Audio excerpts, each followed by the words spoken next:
So I think it's so fascinating over the years, the debate of Deckard being obviously a replicant or a human. I think, I know you've been asked the question, I'm not gonna ask you definitively what that is, but I am curious though, when you first saw the original script and there was that ambiguity, to me the ambiguity is what makes the film so great because nothing's tied up in a nice little bow for you. But when that conversation you have with Sir Ridley Scott though, you guys would contest that. Was that complicated to become a character that you're not 100% sure what it is? No, I was 100% sure, and I pursued my understanding, and still, you know, we're still talking about it. Usually, try and hold off till the second or third drink. Yeah. But you know, it's a question for the audience to ask. My feelings are on record about the first one. You know what it comes down? It's a movie. It doesn't matter. What matters is that it's an engaging question. That's what I love. And I'd rather have great questions than great answers. And one of the things that's so confronting about the original is that there really is no difference. The only difference is how they're made. Yeah.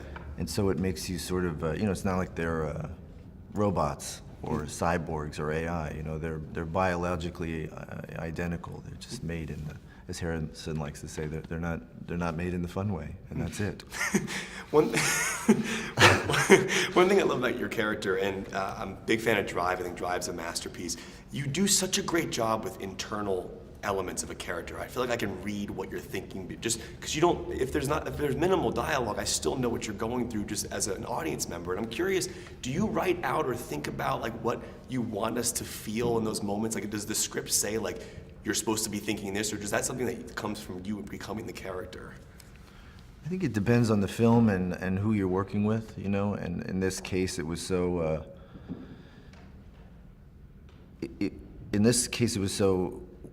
exciting to work with Denis and Roger Deakins because they're such great, and Harrison are such great storytellers. Story is everything, and the aesthetic of things, and all the choices come out of establishing the story in that moment. And for me to work with someone like Roger, you walk into a frame that he set up. It's already telling, you know, half the story for you. Interesting. So it gives you opportunities to see where you can, you know, fill that in because half of that has already been taken care of. The way he lit that stuff when you guys, it was like timing as you were walking was so cool. I'm curious though, Sir Ridley Scott's a genius and I think Denis is on that same level. I'm curious though, like going back to the 80s film, when you walked on that set for the first time, there's these brilliant matte paintings and he's doing like miniature work, very much like what Lucas did with Star Wars.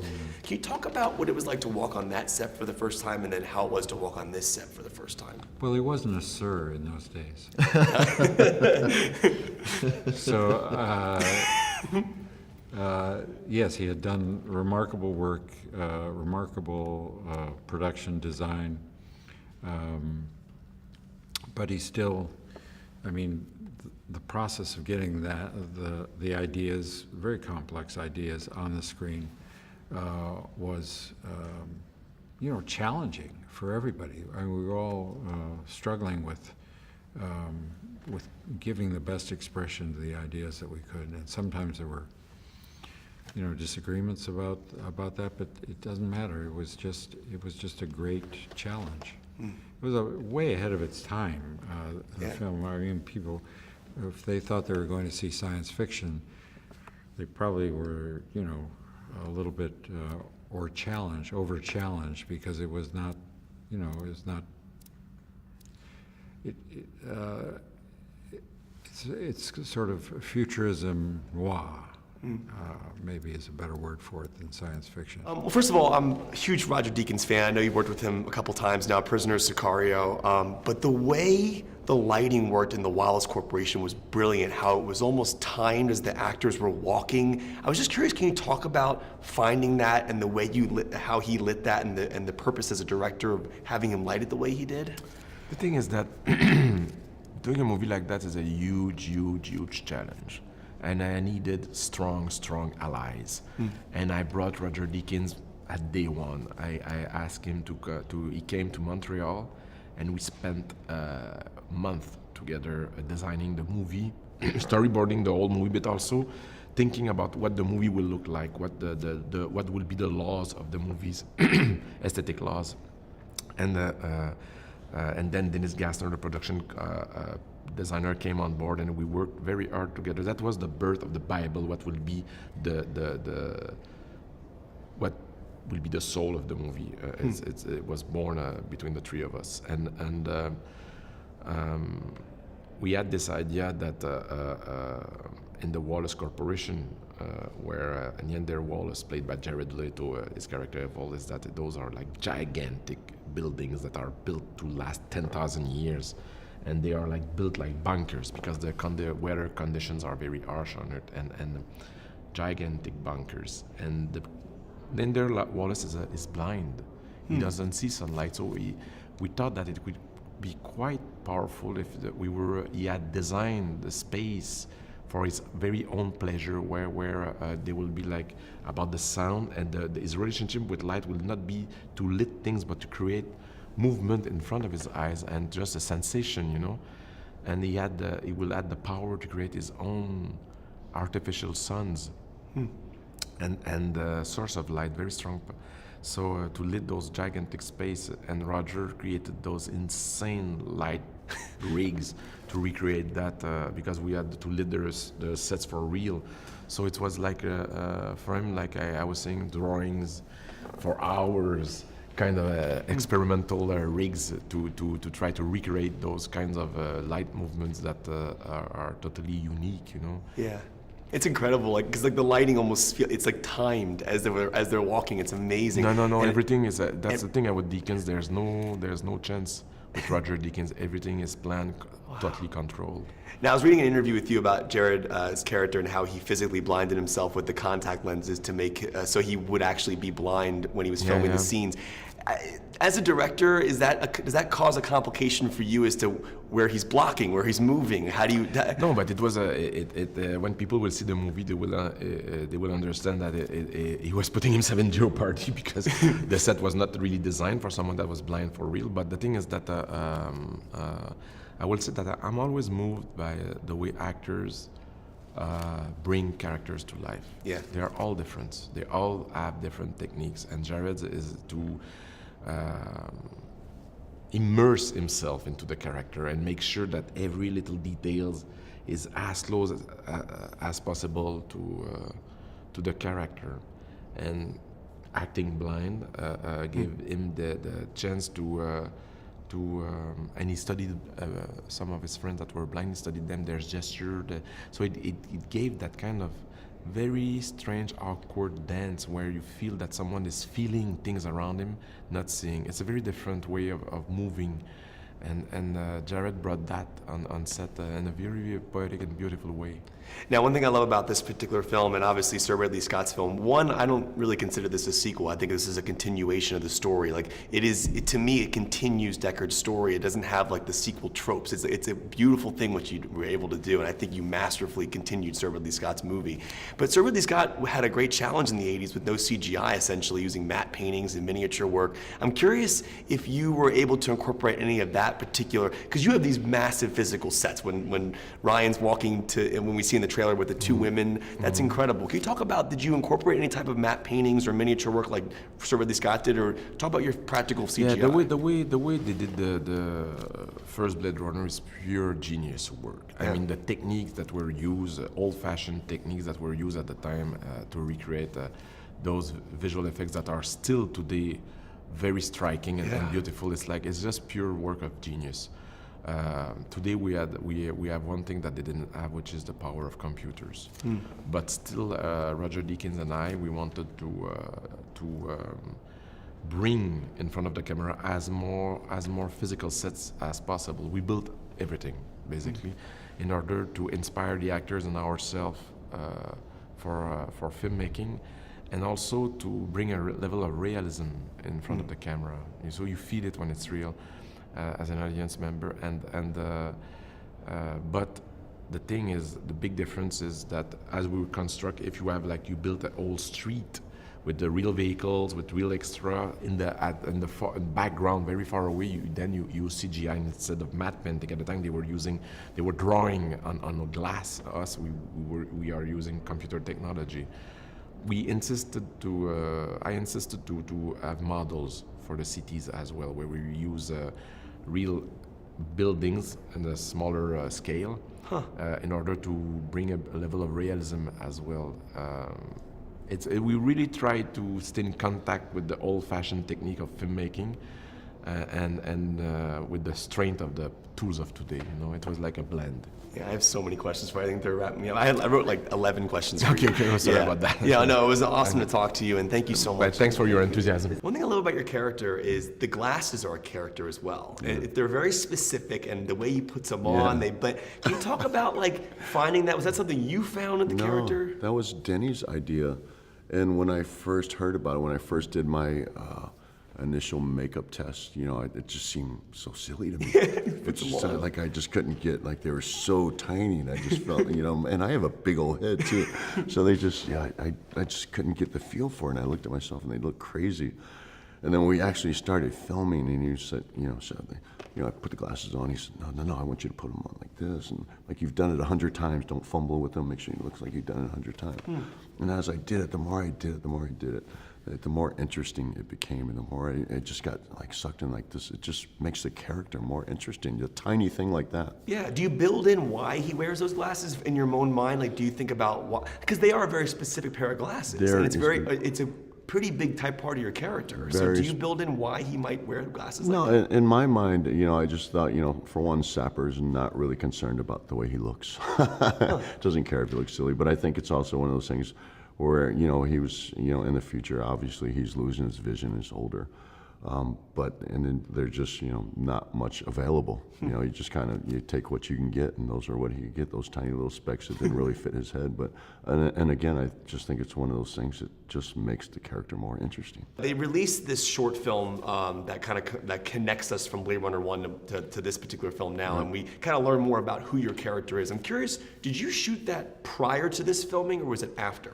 We shot it during. Yeah, there was a couple days. I don't remember if it was 2 or 3 days, definitely more than one, that we, you know, allotted for that, you know, while I was over there filming. But yeah, it was during the same time. So you would kind of like step off the actual set and then go on and shoot this, short. Yeah, I mean, there were different locations. It was really cool. The place they were filming that at was, they were like caverns. They were underground caverns.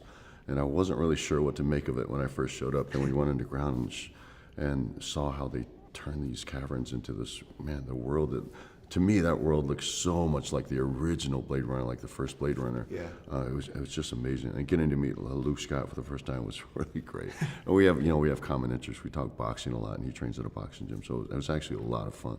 Now, we've seen the scene in the trailer where we see the initial fight sequence between you and Ryan Gosling, and you throw him through this wall, which is so awesome. Right. I'm just curious, like, do you get to shoot that with Ryan Gosling? Are you really throwing him through like a fake wall? Well, we kind of went through the wall. It would be unfair to say that I threw him through the wall. We kind of went through the wall.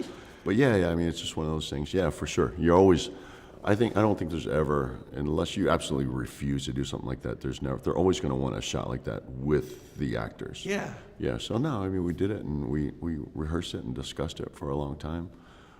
Not a long time, but we did. It was discussion working out this fight scene to make sure it was safe. You know, always safety first. And then we had stunt doubles as well. So it's just one of those things. But because it's really happening, what happens if you ruin the take? Do you have to build the wall again? And yeah, that's what you do. That's always what you do. I mean, that was in every fight scene that I've ever done. You know, when you tear stuff up, it's a reset. You break and they reset it up, and there you go. You have a brand new wall, and you do it again. Real fast, favorite cut of Blade Runner, first one. What's your favorite version? Oh, director's cut. Yeah. So the one without the voiceover. Yeah, the director's cut. Yeah, brilliant. I mean, it just made me look at the film in a whole different way and ask a lot more questions. Completely agree. Yeah. More ambiguous too, which is great. That's why it makes you think more. Yeah. Thank you. Yeah, thank you. Yeah, thanks. All right, so I'm a massive Roger Deakins fan. I think the cinematography in this film is freaking mind-blowing. And I'm curious, as actors, I know you're in a scene, you're acting, but did you ever like step behind the camera and just watch him set scenes up? Like, were you nerding out? Like, I would have been geeking out on set if I saw him. It was really fascinating. Roger, it's very meticulous and very, goes over all details, and he takes like a lot of time to get ready. So yeah, it's impossible not to just sit next to him or stand behind him and just watch what he's doing, because it's really special. Is there a particular shot that you love in the film that like you've seen, maybe like specifically? Like, There's one beautiful one where I was there. It was in Neanderwal's office. It's reflecting lights, and Roger built like a ring of light, and it moves. That's what I was wondering. And Harrison, like it touches his face, and Harrison has a very emotional moment, and it's like the light reveals the emotion, like music mostly does, right? In a film, you like the violins, and now it's suddenly it's the light. It's like it's an actual character in a movie almost. Roger's light. It's insane. This was one of the hardest junkets I've done in regards to writing questions because you can't speak on anything. But I'm a big filmmaking fan, and I want to know if we can tap around this a little bit. But there's an interesting sequence that you two have with Ryan Gosling. And I'm just curious, without giving anything away, as to what is happening in the scene. Did you shoot the scene together? Were you both there? And were you on marks? How, like, if you can maybe like walk through it without spoiling it, how did you shoot that?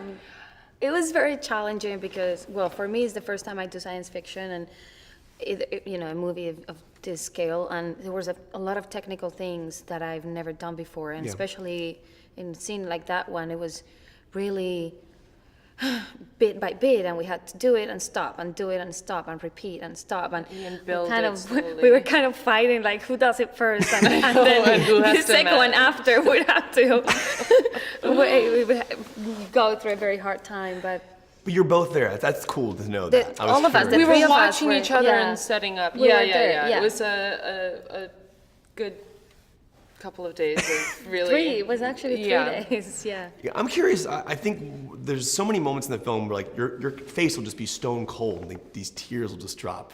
And I think it's how did you do that? How do you do that? Like, I don't know. It blows my mind. Because it's almost as if you're just sitting there emotionless, and then all of a sudden they fall.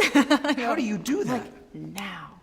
It's like you time it, yeah. No, I don't know. It happened. It's not real. I know. No. I don't know. I thought it was pretty real. No, just kidding. Is that hard to do? No, that happened. Yeah, it just happened in the moment. It wasn't. We didn't discuss it at first. Wow. I think one of the most wonderful things about Denis is once he casts you, like he totally trusts in your way of viewing the character and portraying the character. So, he was very, he let me be free with the material, and that it happened at the moment. And it's true. We don't talk much about the scenes or the movies. Just let's do it. Wow, so there is not much. No, it was not planned. No, it was what happened. Yeah. That's amazing. Now, I think one of the beautiful things about this film, you mentioned the cinematography being a leading character, so is the score. I mean, that music is just beyond, so gorgeous. It's incredible. And I'm curious, I know scores are generally done after a film is done with actual principal photography, but do you have any idea what the music sounds like as you're acting on set? Because it's such a leading character. All I knew is that Denis was like, oh, my composer's in a barn in Iceland, like, playing the saw, and here's a taste. I was like, I love it. Actually, Denis is very good at doing sounds. Didn't he do like, he can really do like... Yeah, every time he's explaining a scene, he's like, and then you go, and then the wind... You're like, oh, okay. Like he's doing the sounds. I forgot. Yeah, he could do his own sounds, like sound bites and stuff. Yeah. Like what's the scene? Maybe there is a little sounds like the neat sounds on the movie. Maybe like Zimmer took some of his sounds and put them into the film. Yeah. I was curious about this because there's a really interesting scene with you and Robin Wright, and it's in the trailer where like you grab her hand and that glass breaks. And I know it's in the trailer, so I'm not like spoiling anything, but it's a really fascinating moment to watch. I'm curious, just from a filmmaking standpoint, doing a scene like that, the emotions that go through a scene like that, what they use to make it look like it's breaking in your hands. Like, how did that scene go down? It was actually my first day of shooting. That was the first scene that I did. What? So I had trained for like 3 months, full on, 6 hours a day, 6 days a week. Let's go, with my trainer. And finally the day arrived because everybody was talking about it, and I had already been on set. Everybody was talking about it, and I was asking people all the time, how is it on set? Because it's so magical. And I got to, step on that set for the first time. And I met Robin, and we did the scene. And I don't know, I was so excited about being in the room, and you know, actually the birth of my character, in a sense, how Denis calls it, like your first day of shooting, it's the birth of the character. And that was really, really, yeah, fun. I mean, it's hard to talk about it without giving anything away, but I have to say... That was a glass, right? Yeah, and that's they like would- the it would break. glass. The glass is made for breaking. I mean, it's not like they were like, okay, just, you know, we'll have just your hand bleed and the rest of it, not a problem. You know. Really grind it in so she knows you noticed this. Yeah. Robin Wright's okay with this. Massad. Yeah, no, Robin was actually, she was a really good sport, I have to say. She was lovely. Well, I hope to interview you guys again after the movie comes out because I have so many freaking questions. But it was awesome talking to you guys. Thank you for this masterpiece of a film. Thank you. I think it's, first of all, congratulations to you. I gotta say, we're both rocking Chucks, which is making me very happy here because that's awesome. Because they're not being seen.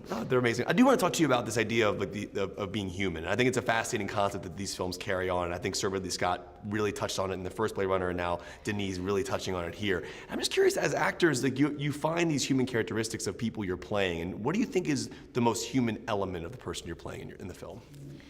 To keep the order of that humanity intact, because it's tipping. The balance is tipping. And, you know, as the lieutenant of the LAPD in 2049, you start to see that this could become a movement. And an ethnic cleansing of humans. So keeping that order is very important. Yeah. I'm a massive filmmaking fan. I think Roger Deakins is one of the greatest of all time. And there's like this beautiful shot of you standing in front of a window as it's raining. It's in the trailer as well. And I'm just curious, like, I mean, from a filmmaking standpoint, as you're shooting that moment, are you really, is it fake water? How are they doing that scene? It's a really beautiful shot. Yeah, we're on a stage. Cool. Guys up there with raincoats on, spraying the window. Yeah, freezing in Budapest. To work with him, Roger Deakins, and then Denis Villeneuve, what a visionary he is. The art direction, the sound design of this movie, it's epic. Yeah, the score is The genius. score is incredible. No, it's this guy that was just in here, he called it a movie event. That's what it feels like.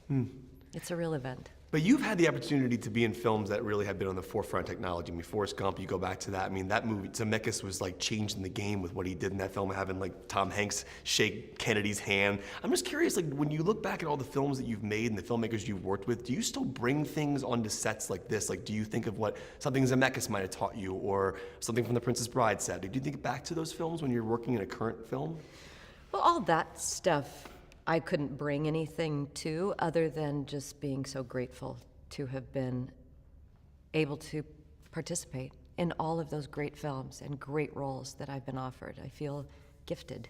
Yeah. Definitely. Now, my wife and I were rewatching Wonder Woman the other day. I think it's a masterpiece. And since this is Warner Bros., I didn't get to speak to you for that film. That beach scene is one of the most iconic scenes ever. I'm just curious, like, was that as awesome to shoot as it was for us to watch? Yes, it was. Were you just flying on wires and stuff? It's so cool. Well, my stunt double was kind of flying up.